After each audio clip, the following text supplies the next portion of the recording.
Aujourd'hui au programme, il n'y aura plus de berline française. Les 508 et DS9 disparaissent officiellement et ne seront pas remplacés. Et un constructeur sorti de nulle part nous présente un bon gros plaisir à l'ancienne.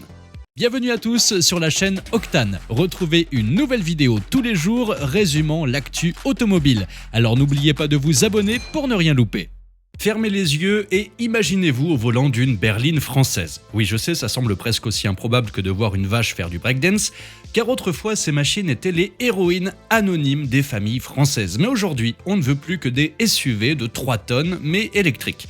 Prenez la Peugeot 508 par exemple, cette fière descendante d'une longue lignée de berlines lancée en 2018 et retouchée l'année dernière, va tirer sa révérence à la fin de l'année. Et devinez quoi, elle ne sera pas remplacée. Et puis, il y a la DS9, nous en avons parlé dernièrement, cette berline lancée en 2020 aura eu une carrière plus courte qu'une gourgandine de télé-réalité, car elle va elle aussi être envoyée à la retraite prématurée, incapable de rivaliser avec les Audi A6, BMW Série 5 et autres Mercedes classe E qu'elle voulait côtoyer. Il fut un temps où les berlines françaises régnaient en maître, avec la Peugeot 406 notamment, sans doute la vraie dernière berline française à succès. Puis sont arrivés les monospaces, suivis de près par les SUV qui ont achevé le massacre.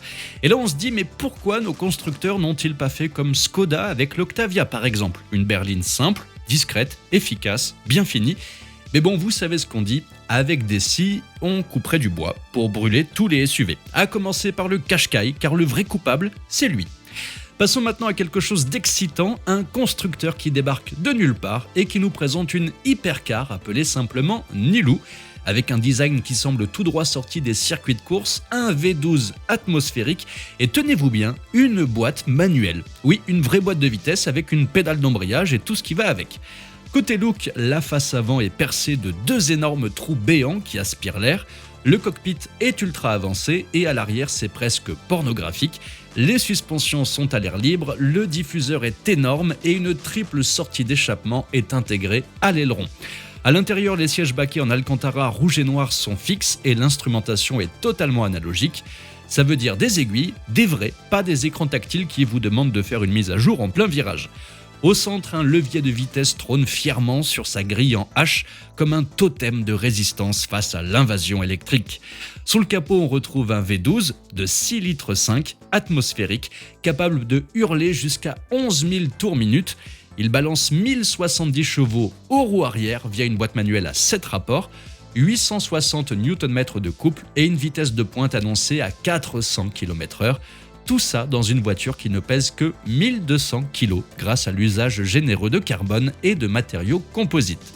Quant au prix, mystère, mais avec une production limitée à 54 exemplaires, autant dire que si vous devez demander le tarif, c'est que vous n'avez pas les moyens.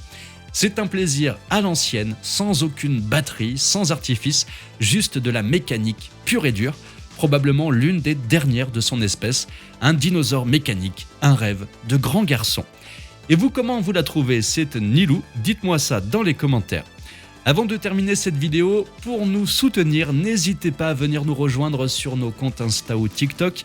Merci à vous par avance, ça n'a l'air de rien, mais c'est important pour faire grandir la communauté et vous proposer des vidéos de plus en plus qualitatives. Merci infiniment, ciao!